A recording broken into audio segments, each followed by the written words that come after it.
A história que te contaram é uma mentira. Uma canção de ninar para te manter dormindo. Hoje vamos ler juntos a página que eles arrancaram dos livros.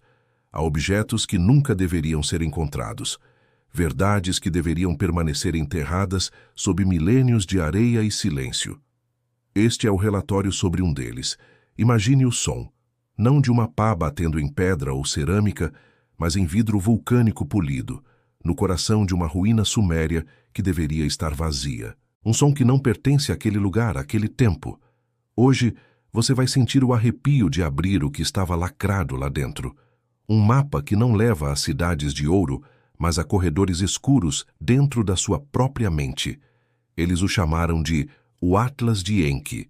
Mas os poucos registros cuneiformes que o mencionavam, riscados e apagados, usavam outro nome, o Atlas da Loucura.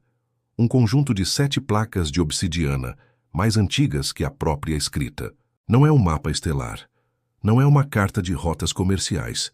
É algo outro. O papiro, o pergaminho, eles se desfazem. Mas a obsidiana guarda a memória. E a tinta usada nessas gravuras, quando analisada, continha traços de compostos psicoativos e sangue humano. A tinta parecia se mover sob a luz do microscópio, como se ainda estivesse viva, tentando completar seu circuito. A história oficial nos conta que os sumérios mapearam o céu noturno. Mas este objeto sussurra uma verdade muito mais sombria.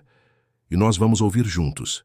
Quem criou isso não estava olhando para as estrelas. Estava olhando para dentro, e o que encontrou precisou ser escondido por uma razão terrível.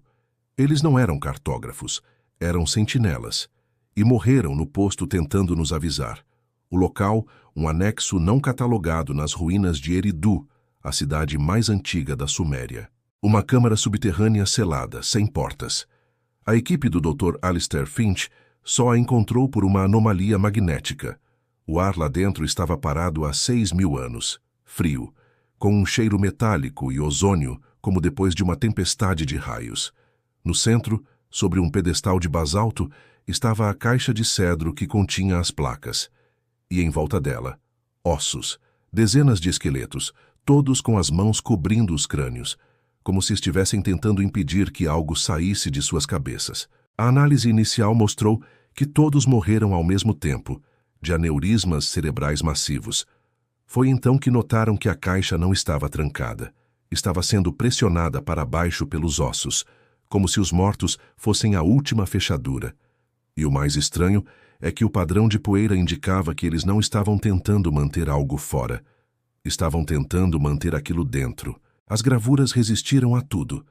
Linguistas, criptógrafos, programas de IA, nada funcionou, porque não era uma linguagem para ser lida, era um circuito para ser sentido. Uma noite, uma jovem pesquisadora, insona, projetou os 7 diagramas sobrepostos.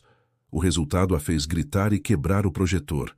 O Atlas não era um mapa geográfico, era um mapa neurológico. Diagramas de caminhos sinápticos não utilizados, pontes entre hemisférios que a evolução selou. Instruções para despertar, partes do cérebro que estão dormentes. Partes que deveriam permanecer assim. Foi quando perceberam que não estavam traduzindo um texto. Estavam armando um gatilho dentro da mente humana. Isso foi criado numa época em que a humanidade era jovem. O véu entre os mundos, dizem os mitos, era mais fino. Registros da época falam de pragas da mente, epidemias de loucura que varriam cidades. Pessoas simplesmente paravam, olhavam para um ponto no céu onde não havia nada e começavam a gritar, ou a desenhar os mesmos padrões espirais na areia, de novo e de novo. E os padrões que eles desenhavam no chão eram fragmentos dos diagramas encontrados no Atlas. Não era uma doença, era uma sintonia. Quem criou isso? Encontramos a assinatura em uma microgravura. Lugawen, um sacerdote astrônomo excomungado. Seus poucos textos sobreviventes falam de uma sombra que caiu antes da primeira luz. Ele não a via nas estrelas, mas nos olhos das pessoas. Ele acreditava que uma dimensão parasita, uma consciência senciente de pura escuridão, havia se conectado à humanidade em seu nascimento. Ele a chamou de a primeira sombra, Ele não estava mapeando o cérebro, estava mapeando a jaula e nos dando a chave para trancá-la por dentro. Por que esconder algo tão vital? Porque os sacerdotes reis de Eridu perceberam uma verdade terrível. O mapa que mostra a fechadura também pode ser usado para abrir a porta. Eles temiam que, em mãos erradas, o Atlas não seria usado como defesa, mas como uma arma. Para induzir a loucura em exércitos inteiros, para quebrar a vontade de nações. Então, eles fizeram o impensável.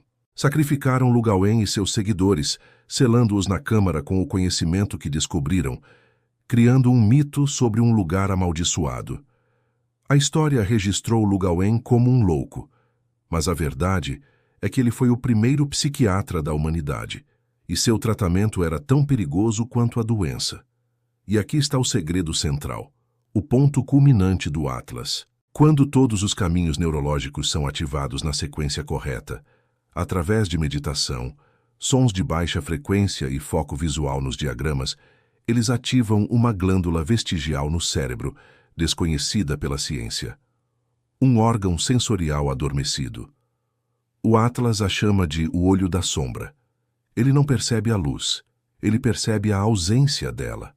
A presença de entidades que existem nos espaços vazios, nos silêncios, na escuridão entre as estrelas. A primeira sombra.